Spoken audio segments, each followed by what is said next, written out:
Hello, hello. Oh, so good to see some faces I have seen past week too. Hi, I'm Judith. You can see Grace here and Ajay. We are going to host today a workshop for you about storytelling. But first of all, we would love to hear a little bit about you, like where do your feet touch the ground? And what sparks your curiosity the most about today's session? Please go to the chat and let us know. We are really curious. Um, and I see some of us are still connecting. Hello. So good to see you. I'm curious for who is it. For some of us, it's the morning 11. Other parts of the world, it's afternoon. Is it night for anybody? Afternoon in India. Oh, Lisbon. Great.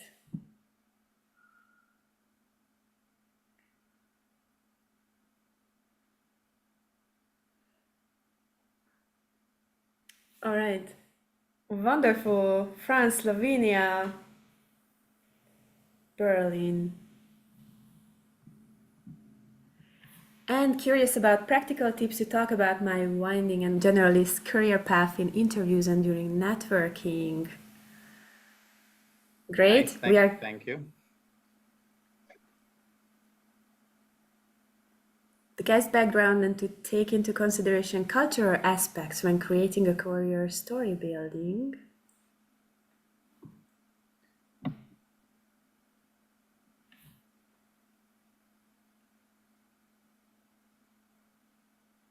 Yeah, very true, Paula. Thank you.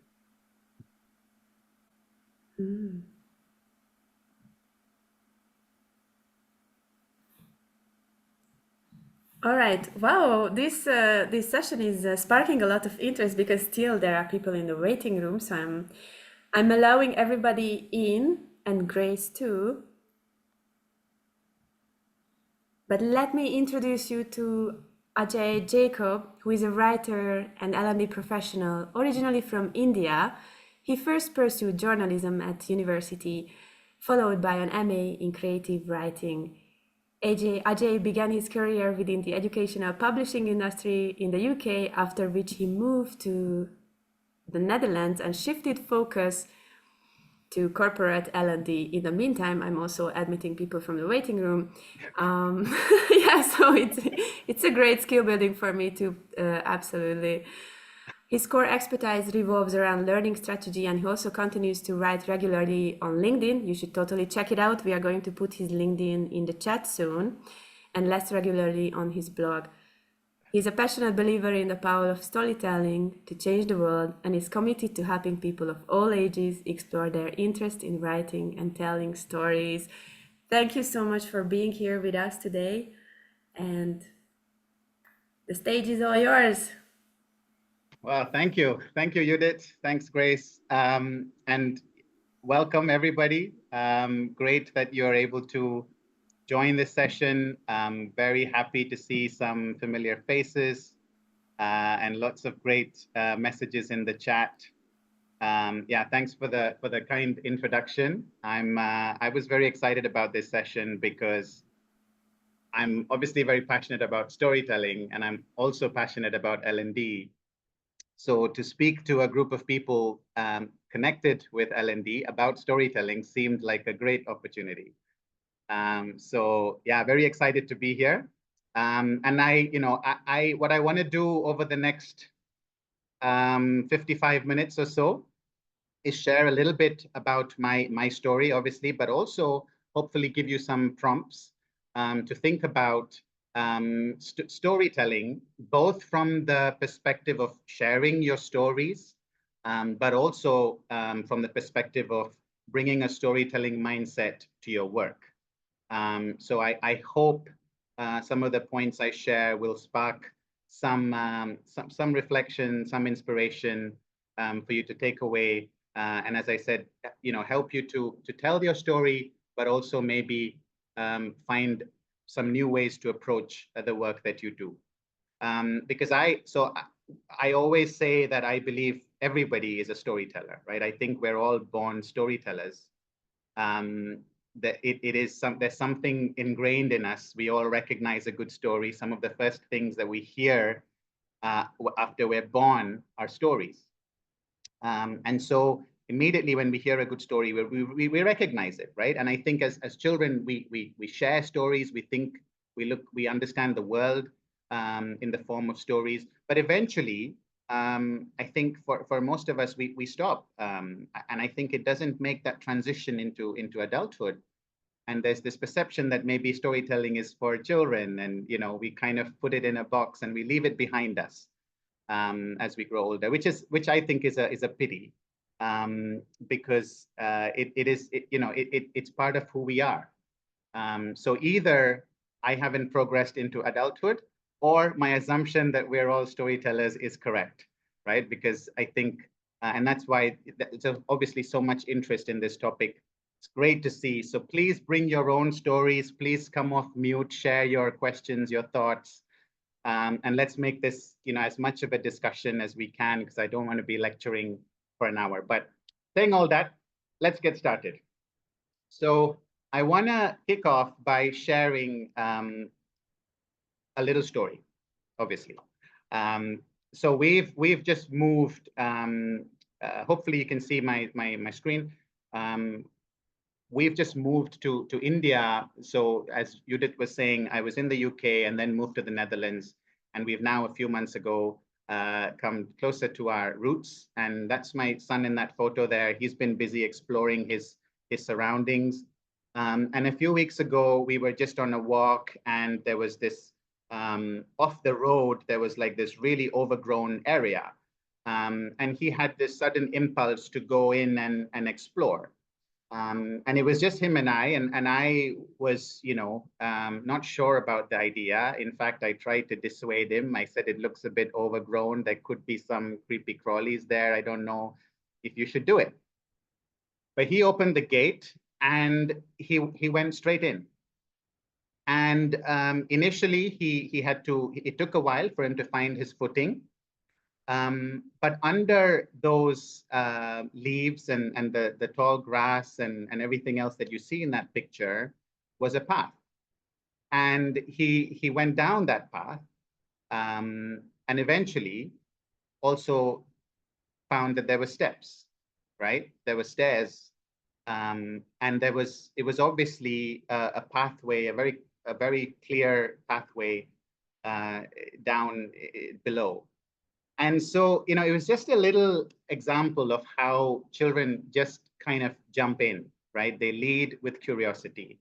And I was the adult trying to sort of be sensible and logical and practical, and trying to, pull him away from what was to his mind, an amazing journey of discovery, right? So I think this is one of the things that I kind of wanted to just open with, because whether you're a storyteller or not, I think curiosity is one of those things, those superpowers that we could all do with. And I think in whatever stage of your career you're in, I think this is something that will really help. And so, you're all at maybe different stages of your L&D journey in particular. And L&D, like many other fields and industries, is being massively disrupted with the onset of AI and all these other things that you're seeing. And so this thing, curiosity, is going to be, one of those things that will just, I think, help you in that journey, right? So just embrace curiosity. You don't need to have it all figured out. Like many of you here, I fell into L&D a bit like my son, kind of going into this wooded area. I didn't really see a path. I wasn't sure if it was going to work out. But I've been lucky to have worked in L&D for the last 20 years, and it turns out, there was a very clear path, but I just didn't know until I got in. So so that's something I'd just like to encourage you all. Just kind of, jump in, kind of channel that inner child, and lead with curiosity. So we're going to go to The next thing I want to talk about is again work, this idea of working loud and messy, right? So again, um, this idea of working out loud is not new. I added the messy bit because I think it's no coincidence that again children are better at this than adults, right? They don't mind getting themselves all like messy. They're not they don't care. They're just having fun. They just so absorbed in the play. And what does that mean for us in terms of our work? So I think it's really important to be sharing what you're working on. And again, it doesn't have to be perfect. You don't have to have all the answers. But I think this idea of working loud and messy, being sort of honest and sort of sharing your journey is such a great um, thing. And it's something I've benefited from just reading about other people who have been on this journey of whether it's being a writer, whether it's being an L&D practitioner, just kind of work, you know, telling us about how it's going and telling us and just not with the filters, not with all the sort of perfection you see sometimes on social media, but talking about the process, talking about all the sort of how they just got their hands dirty and how they had to figure it out and how it wasn't working. Um, this is, I think, something that's very interesting also because when you work, and a lot of people, maybe many of you are on LinkedIn, that's a great place to talk about the work that you're doing. Um, it's also interesting from a storytelling perspective because your work, the more you share it, um, it starts to speak for itself, right? And it takes on a life of its own, your work. And in a way, you can think of it as a character in your story. And it becomes real for people. People start to see your work and they feel like they know you a little bit. And this can be something that's very valuable when you're going through, for example, an interview process. And it gives you this advantage over others when people who are at the organization you're interviewing at, whether it's your hiring manager or your peers, they're going to be looking at examples of your work. They're going to be looking for examples of you trying new things. So it's one of those things where you show rather than tell, right? Which is a very important storytelling principle. It's easy for us to write a great cover letter and have a great template for your CV. But ultimately, what's more powerful is when you show, and you do that by sharing your work. So, and again, I can, I can hear people, maybe there's introverts in the room today, and, I'm one as well. And something I hear a lot is that they don't, they say, I don't want to share, I'm not comfortable sharing. I don't want to talk about, all this stuff too much because I'm a very private person. Um, and that's fair, right? But I think there's still a lot of power in sharing your work. And it doesn't have to be about you necessarily. It's about the process that you're going through, which people can relate to. The graffiti artist Banksy once said this great quote. He said, "Speak softly, but carry a big can of paint." And I always love that quote because it is not about, who's shouting the loudest it's not about necessarily calling attention to yourself, but it's sharing your work in progress, sharing your ideas, sharing your thought process. And you never know how that's going to inspire somebody else. And as I said, when it comes to an interview situation, people feel like they already understand you a little bit, and it sets you apart from other candidates. Because here's the other interesting thing about when your work becomes like a character in your story, people remember characters, right? Everyone says people remember stories rather than facts, which is true, but they also, within stories, people remember characters. And so your characters are really important, and it's not just about you, it's about the people you've worked with, it's about the work you've done, and what you're bringing to a role or to an organization. So that's my second sort of little prompt, right? And please, like I said, jump in, share through the chat, or feel free to come off mute if you have a particular question or something that you'd like to share from your perspective. But we'll move on to the next prompt, right? Trust your gut, your instinct. Now, this is a quote from the film Babe. Judith and Grace and I were talking earlier about movies, and obviously, any presentation of mine has to include either a reference to The Lion King, The Gladiator, or to Babe. And this is maybe my favorite line from the movie Babe, because this is this outlandish example of somebody following their gut and their instinct and following through. But I think it's something that that all of us, I think, can relate to. We've all been in situations where we've either followed our gut and it's worked out great, or we've not, and it's not worked out well, right? I remember a few years ago, I was applying for roles, and I was lucky enough to get offers from two organizations, and one of them wanted me to accept or decline, basically give them my response in 24 hours.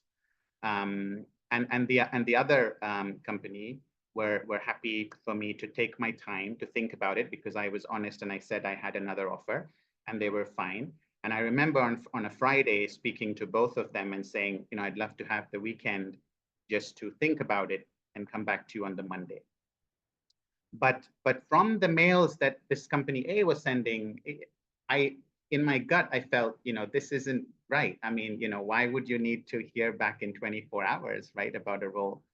It seemed like they maybe also had other candidates in the pipeline, and they wanted to get my answer as soon as possible so they could move on. But anyway, Monday came along, and on that Monday, within the space of 3 hours, I had 2 emails in my inbox. One was from company B, saying that they had increased my offer because they thought that the reason I was taking time was that their original offer wasn't strong enough. So they came back with a revised offer. And company A, within 3 hours, I got an email from the other company saying they'd withdrawn their offer because they essentially needed to have known, I don't know, within that time frame. So in a sense, that my instinct was right, and I was able to accept the one offer that I did have. But it was just another reminder that your instincts usually are right. You got to think about why you're feeling that way. I'm not suggesting that you should be impulsive, but definitely think about why your instincts are sending you down a particular direction. And that could apply to y'all as well, right? Many of you might be looking for different types of roles. Now, it may be that a certain type of company has a perfect role, but you don't have a good sense about the team. Or there is another company that's much smaller and they don't have a very big team, but they're able to give you an opportunity to learn a much more, a broader set of skills. So think about which of those would be better for you. And these are not always easy decisions, but sometimes your gut has the right answer before you do. So just, that's something I've learned to sort of do over many years. And it's something I encourage others to do as well. So this one is kind of, many of you will recognize this. This is a story structure. It's the classic hero's journey. It's sort of first created by Joseph Campbell. They say that every story sort of, basically most stories follow this particular structure. And again, it's something that I find is a bit like life, right? And maybe there's many of these little journeys that we go on over the course of our career. And some of you are probably at that point where the arrow is pointing, where it says you're at the threshold, and the threshold is basically this line between the known and the unknown. And this is we won't go too deep into the storytelling aspect of this, but I do think it has a lot of implications for just our approach to opportunities, to new roles, to pivots. For me, it just encapsulates so much of what we talk about in L&D. It's about, being curious, that we heard at the beginning, but also, taking that step, finding those mentors, those helpers, those people who can help, be there for you at the right time, finding your tribe, your community, which many of you have done already now through L&D Shakers. And you'll find that, your story is both unique and universal at the same time. And that's one of the beautiful things about story. Everybody's story is unique. And yet every story that's ever written, or almost every story that's ever written, falls into this structure. So it's about, realizing that what you're experiencing is, yes, it can be scary. It is new. It is obviously there's the thrill of adventure, but there's also the uncertainty that comes with it. You're seeing all of these massive changes in the job market, and you worry about whether your skills will last long enough, and how long will you able to rely on the skills you picked up at university. Those are all things that are very real now for people. But the thing I want to leave with you is to just realize that this is the universal story, and that there have always been people who have been there and who are willing to help, and with find those people who will then help take you from that known to the unknown. Embrace the adventure, and see where it takes you. Again, like I went into L&D, I didn't have it all figured out. I didn't have a degree in L&D. I stumbled into it, and there was all kinds of challenges, and I don't know about the abyss, but there was serious challenges, and I felt like there was questioning, and at some point, I had to kind of wonder whether this was where I wanted to spend my career. But in the end, there's this moment of transformation that every good story has, and things are no longer the same, right? That is ultimately what we as L&D people want to see in our learners.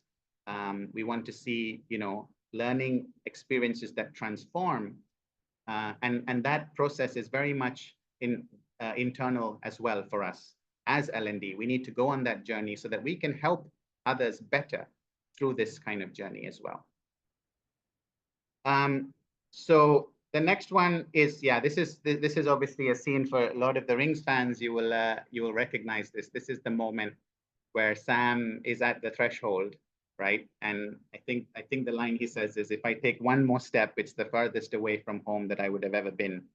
And he stands there. There's this beautiful moment where he's hesitating, because he knows that if he takes one more step, then everything changes in a sense. It's just one additional step, but he is in the realm of the unknown. And then we have his friend kind of taking him by the hand and saying, "Come on, Sam, let's go the same way Gandalf helped him." So he was paying it forward. So it's really kind of a very symbolic and beautiful moment in that movie. The next thing I want to talk about is connecting the dots, right? So seeing patterns, a lot of, I think one of the contexts in which you hear this phrase a lot now is with artificial intelligence, and that essentially what it's doing is basically finding patterns, which is maybe true, but this process is a deeply human process, and this is what the best storytellers do, is that they see connections, they see patterns, where none had existed before. So they are able to make those connections, and they're able to get from this sort of mass of data or information to real wisdom and insight. And that's the journey that any storyteller takes you on. And that's a journey that will probably resonate as you come into L&D from different areas, from different fields. You're bringing different perspectives, and you're able to make these connections that maybe others are not able to see. So that's something that I would really encourage you to think about. Okay, how am I connecting the dots? Not just in my own career journey, but to any problem that I am looking to solve. And I was reading about a scientist who went from one field of research to a totally different area of work. And he put it very beautifully. He said, there was this combination of being slow and fast, right? Slow because he was in this new area and it was on a surface level quite different to what he had been doing up to that point.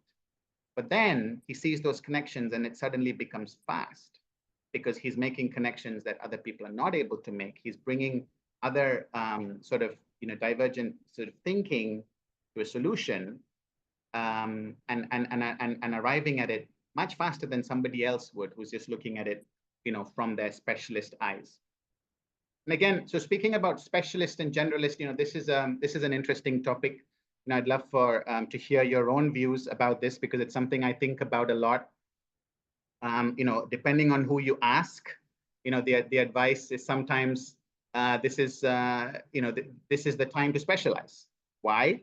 Because AI is here and AI is the ultimate generalist, right? But then others will say, actually, it is not a good idea to specialize anymore because things are changing so fast that you need to have a wider range of skills. You need to be able to pivot and to sort of go, kind of continuously learn rather than being pigeonholed, right, within a specific area.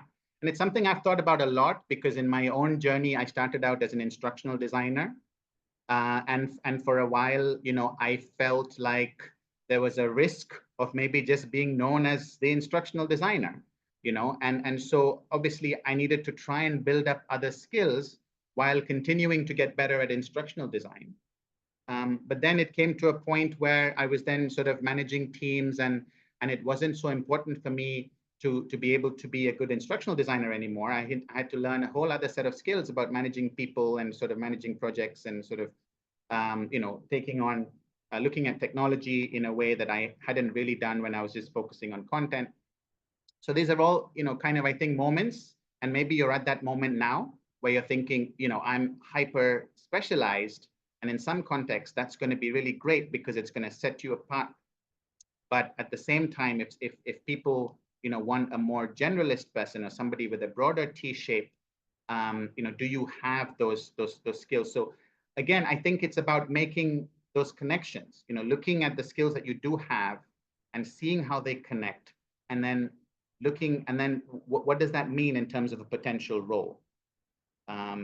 Specifically with L&D, I think the question I get a lot is, how do I position myself?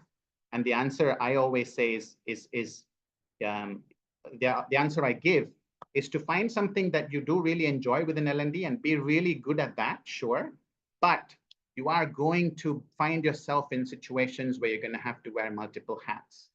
And unfortunately, I think the reality is that when there's a downturn in the market, when teams are downsized, people, particularly in L&D, have to step up and perform multiple roles.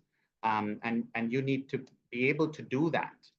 So not be an expert at everything, but be comfortable with that, to dive in, to make those connections, to see, okay, what did I used to do that could be useful in this context? So that's something that, I think it's different for everybody, but embrace the fact that you are bringing in these different perspectives. It is not a weakness. It is a strength. It might feel like a weakness where initially things are slow and you're not able to make those connections. But once you do, you're moving so much faster than everybody else, right? So that's about pattern recognition. The next thing we will look at is, I think, quite similar, right? So embracing the beginner's mindset. I always think that when you're coming in new into a new line of work, that you're really seeing things that people are not. But it's not just about being new.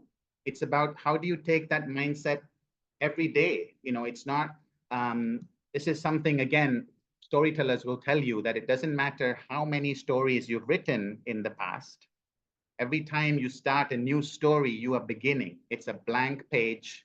You start again, right? And so everything you wrote in the past, yes, it might help, but you're now again in the realm of the unknown, and you're crossing the threshold as though you were there for the first time.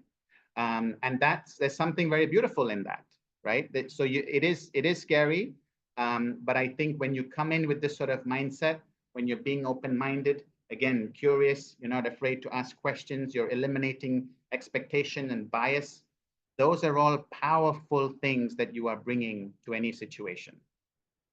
So I would say, really kind of, embrace this beginner's mindset and think about, how do I maintain a beginner's mindset?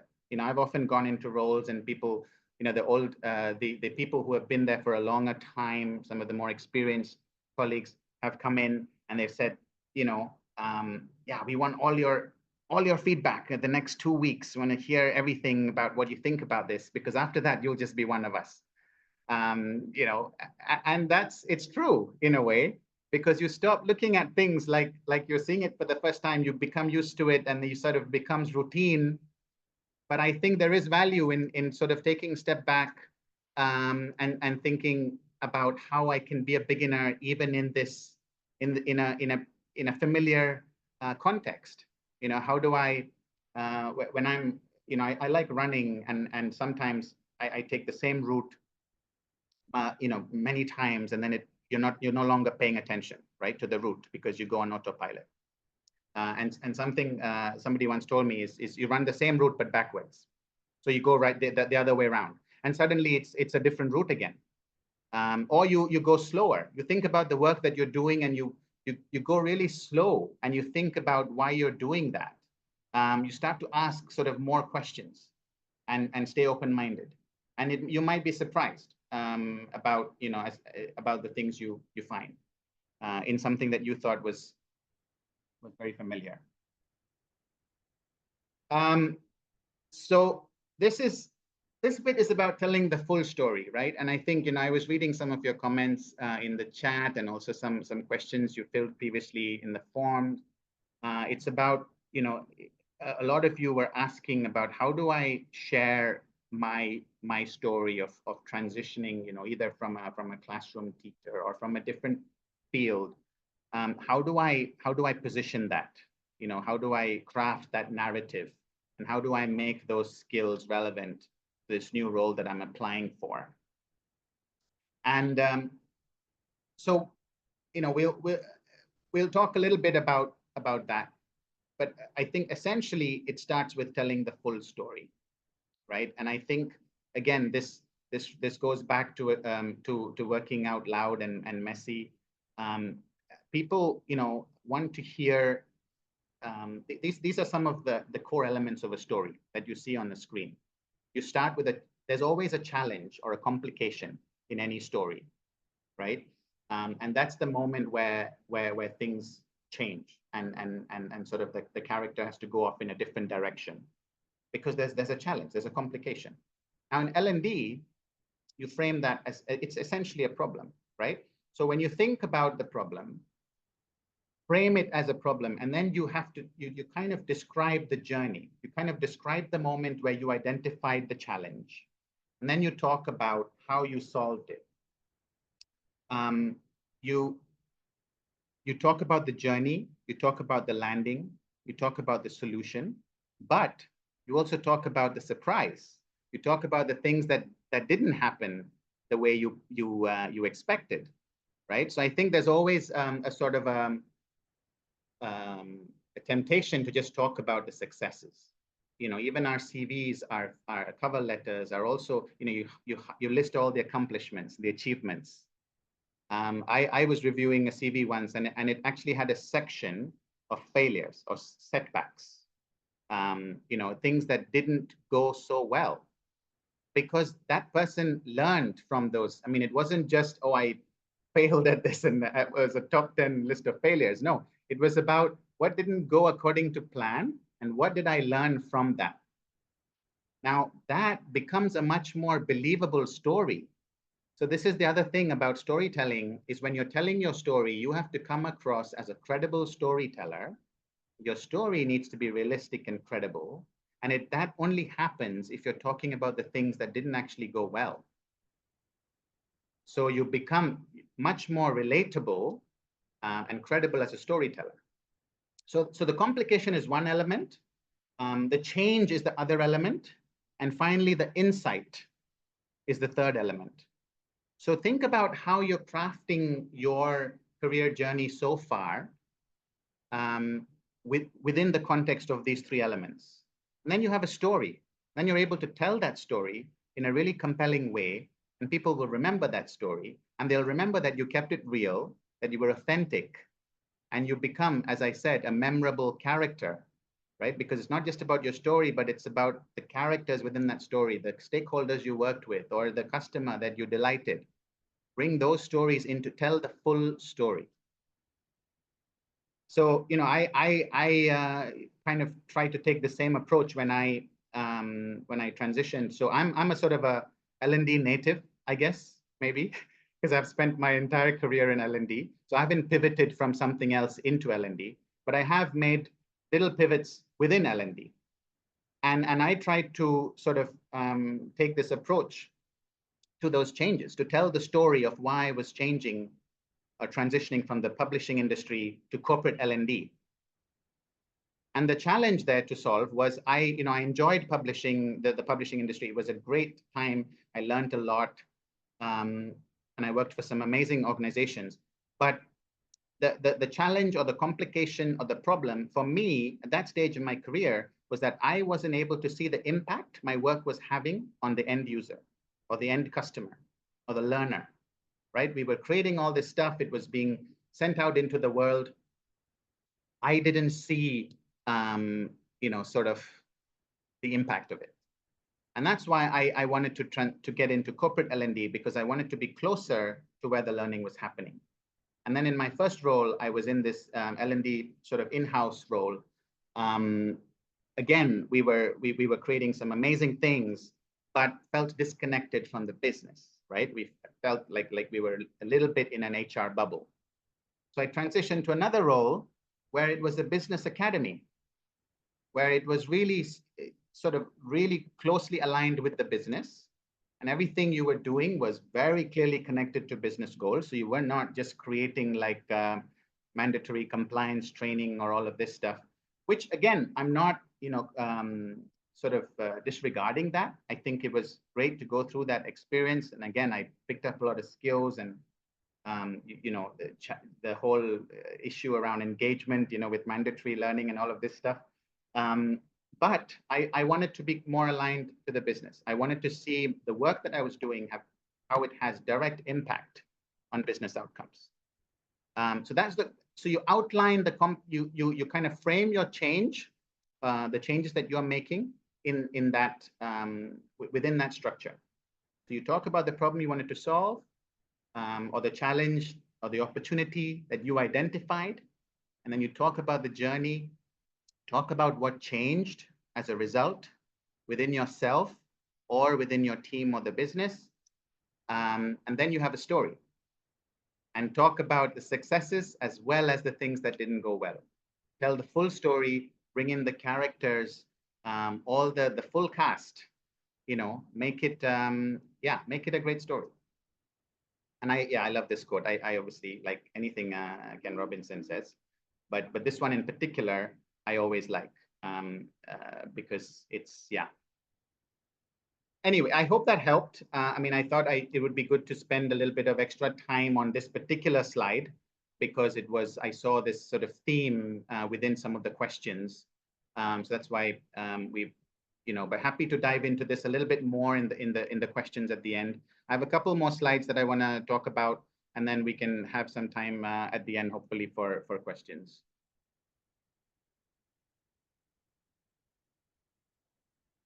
Let me see how I can. Yeah, okay. So broadening your narrative arc, right? I don't know if, maybe the text is not big enough to read, but this is this is a poster from an ice cream store here in India. It's one of my my favorite ice cream shops. And when you walk in, they have a little bit, it tells the story of how they set up this business. And the whole wall is basically telling the story. This is one of the panels. And I really liked it, right? Obviously, because I think it says something very interesting. It says, you know, your story begins a lot earlier than you think it begins, right? So when you have a narrative arc, that's basically the starting point, and then the ending point is the kind of end of that narrative arc. But this is talking about broadening it, because actually your story often starts a lot before you think, right? It's not, the starting point is not when you graduate high school or when you got your degree, and that's not the start of your career. And well, maybe in one sense it is, but in terms of what your passion, your, you know, your purpose, the thing that lights you up, you know, that started long before that. You know, so this story obviously talks about, you know, the founder, how he was helping his father, who was a fruit seller, a mango vendor in a small village, and how his journey into the world of fruits began. And then it says, even as an intern, he could tell the perfect mango from the not so perfect ones, right? So the journey of this ice cream store didn't start when they opened their first shop. It started a lot before that. So again, this is just a little bit of a prompt for you to think about what are the other arcs of your story that begin before the logical start of your story. You know, because the hopes and dreams of our ancestors live within us. And you know, my grandmother was a storyteller. She wrote stories. My dad is a teacher his whole life. And so in a sense, it's perfectly logical that one of the things I love to do is teaching people about storytelling. But that journey didn't begin when I decided to go and do my creative writing degree. It began much earlier. So I think this is just, you know, again, it's something to think about. It connects to a lot of the other things that we've seen before about being curious, recognizing patterns, you know, sort of thinking about, you know, following your instinct, your gut. You know, if you really want to try something, why do you want to try it? Why does it make you excited? You know, that's a story there. You know, think about that story and bring that story to life when you are interviewing. Because it isn't just about the skills that you bring, it's about all the sort of collective experience that you have. So broaden that arc. And finally, this is very similar, I think, to the previous slide. Don't forget about other people's stories, right? Because our story is great. Our own stories, you know, are wonderful. We're all the heroes of our own stories. But don't forget that we're all part of a larger story, and that you know, while you are the hero of your own story, you are never underestimate the power that you have as a character in somebody else's story, right? So this is something that I think is so important, because those stories are also our story, and it makes our own story so much richer.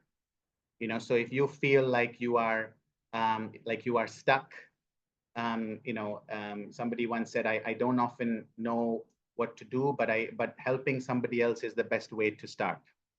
You know, so I think if you are struggling with cracking this interview, or, you know, sort of really trying to tell your story, have a chat with somebody who's going through a similar struggle, you know, and be that helper or that mentor, who can get that person over the threshold. Because as I said, I think all those stories contribute to our own story. And ultimately, these are stories of change. And I think this change happens within us, but we can also be agents of change to others around us. So this is just a little, I think, yeah, a nice visual that I found that sort of demonstrates that. Obviously, focus on telling your story, but don't forget the multitude of stories that are happening around you, and which you're already part of, you know, whether you like it or not. So yeah, one thing I didn't do was list all of these on one slide. It's something that I wanted to do at the end, just have them all in one slide. But maybe we can share that afterwards. Just for you to keep as a sort of a little checklist, just for you to remind yourself of the things we covered. But that's my presentation essentially. Where I hope, like I said, I hope these helped.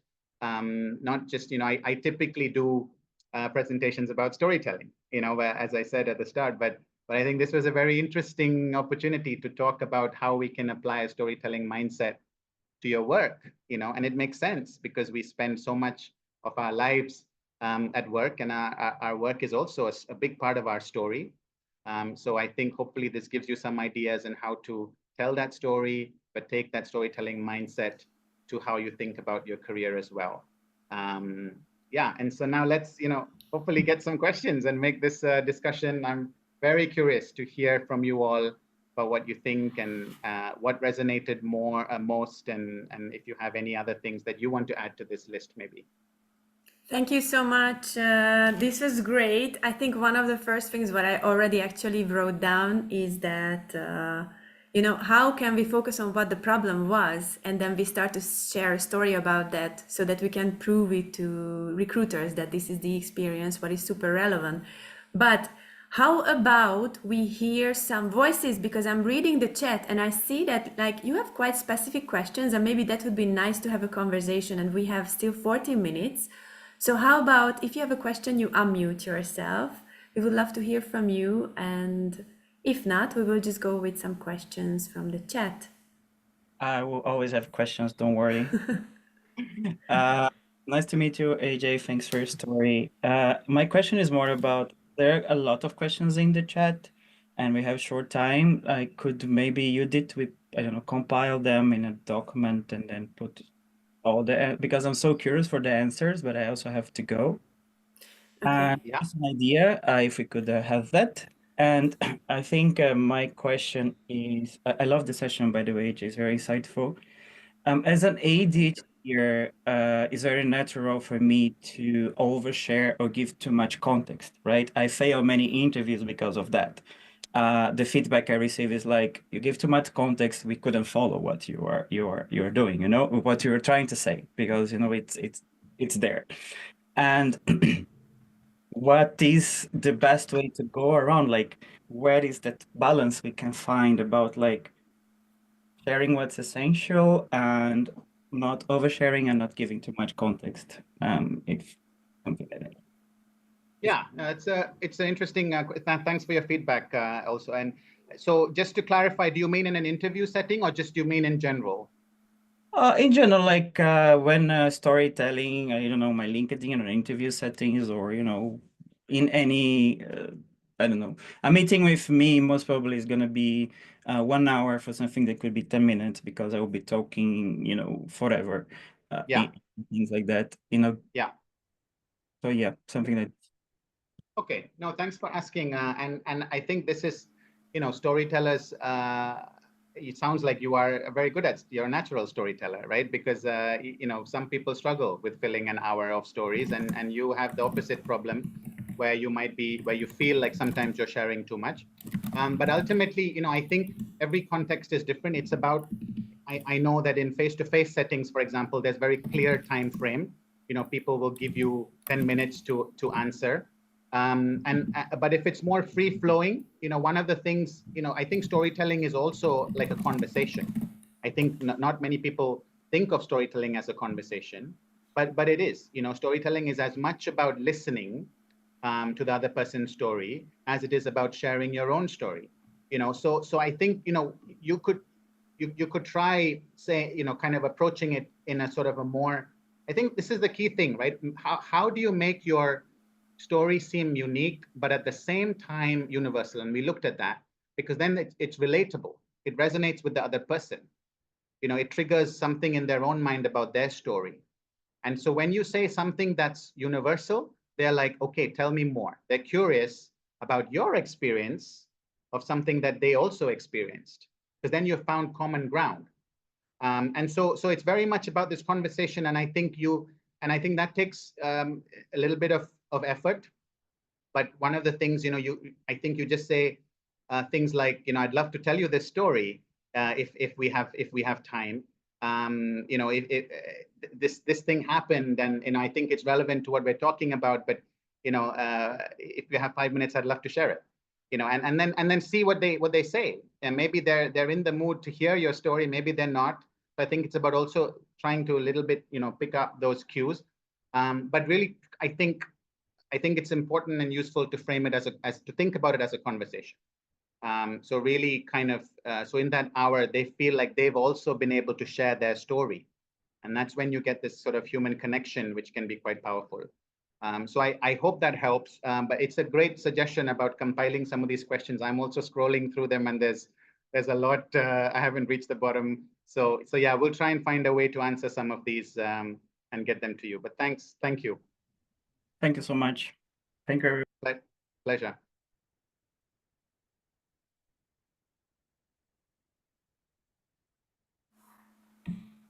All right, one more. Yeah, absolutely. Shall we just pick up something from the chat, or would somebody like to come off mute? I think the ones that are in chat are captured, so we can look at those later, maybe. So if you have something that's not in the chat, feel free to ask. And if not, we'll just pick up something from, oh, somebody very kindly wrote all the 8 points there. Thank you so much, Maxine. That's great.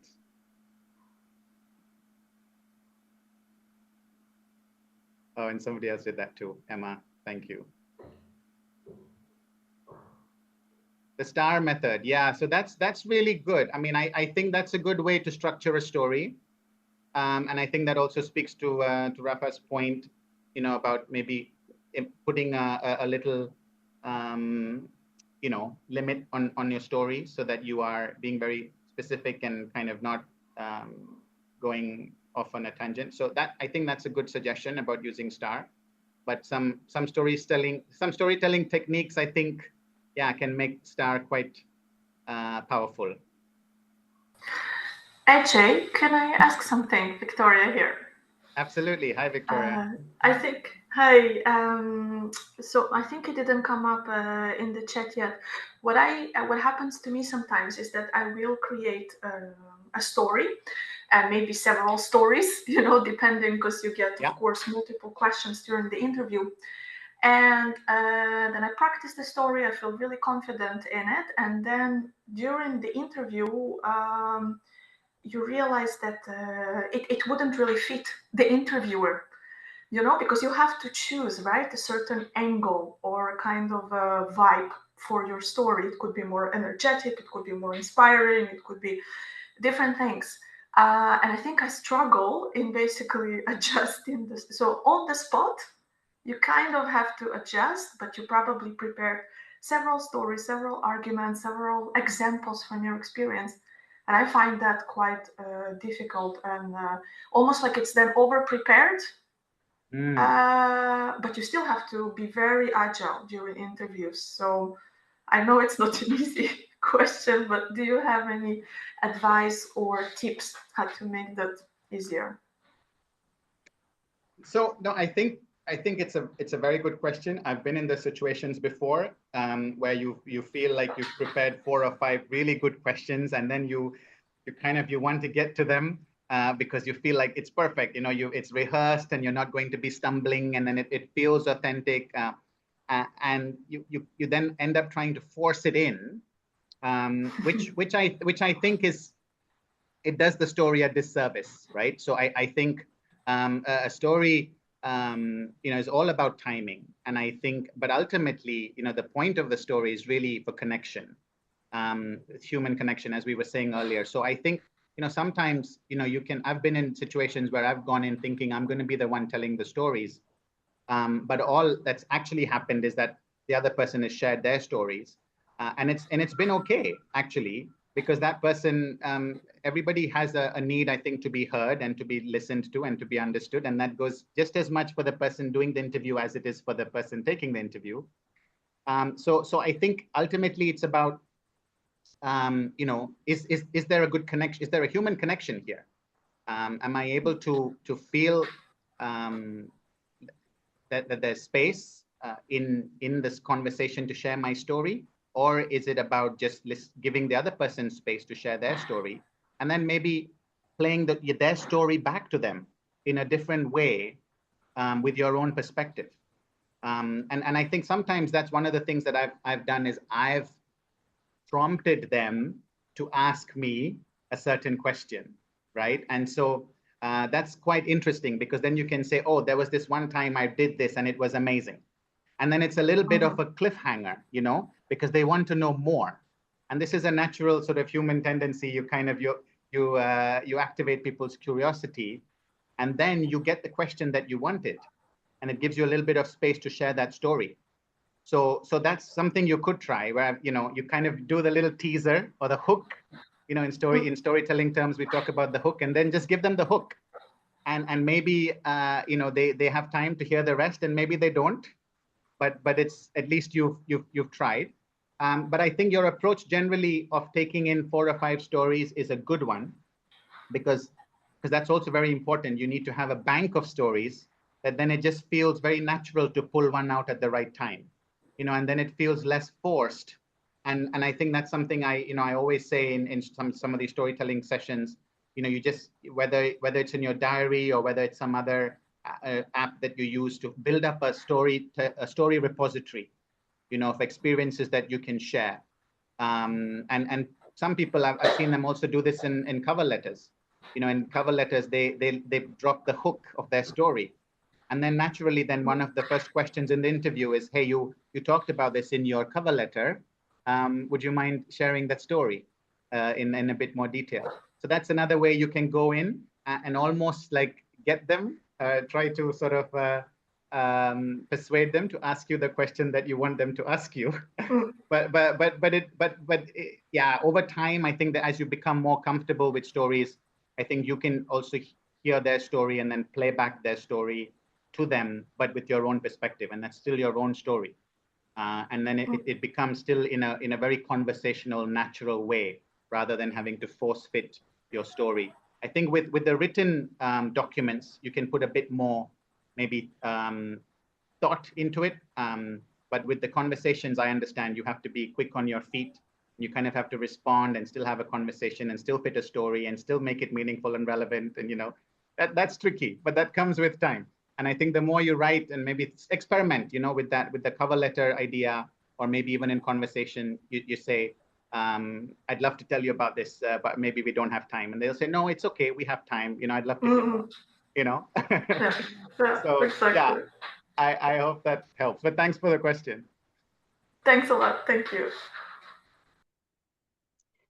Nice. Well, thank you so much, Ajay, for answering those questions. I know we have so many more that people are really excited to hear the answers for, but just being conscious of the time, we might have to wrap it up now. But I really, really like the idea of compiling all those questions together, and Ajay, if it's okay with you, writing those answers, and we can make sure that we share this with everyone after the session. So maybe at some point this week, that would be fantastic, because I feel like you have so much knowledge to share in such a short space of time. Yeah, no, yeah, thank you, and happy to share those, and there's some great questions here. Yeah. The time really flew by, but thank you all for joining. Thank you for your energy, for your enthusiasm, and I wish you all the best in telling more stories, and also in the rest of the sessions of this boot camp. Yeah. Nice, amazing. And just on the topic of the boot camp, this was the first session of 3 this week that we're holding. So tomorrow we have another session where we're going to be talking about how to write a great CV. And then on Thursday, it's all about LinkedIn. So what we hope is that we sort of continue this thread, thinking about storytelling and now how to apply it in your CV and on LinkedIn as well. So I'm sure the group have lots of insights to take away from today into those next sessions. And yeah, if you can't join, we are recording the sessions, the same with the one today. So we will be sharing the recording on Slack and on the LinkedIn page as well. So yeah, and now we are exactly at on time. So once again, thank you so much, Ajay, for this really, really great presentation today. And thank you everyone for joining. I wish you a great week ahead and hopefully see some of your faces in the next sessions this week. Yeah. Thank you very much, everyone. Bye, everyone. Bye. Bye. Bye. Bye.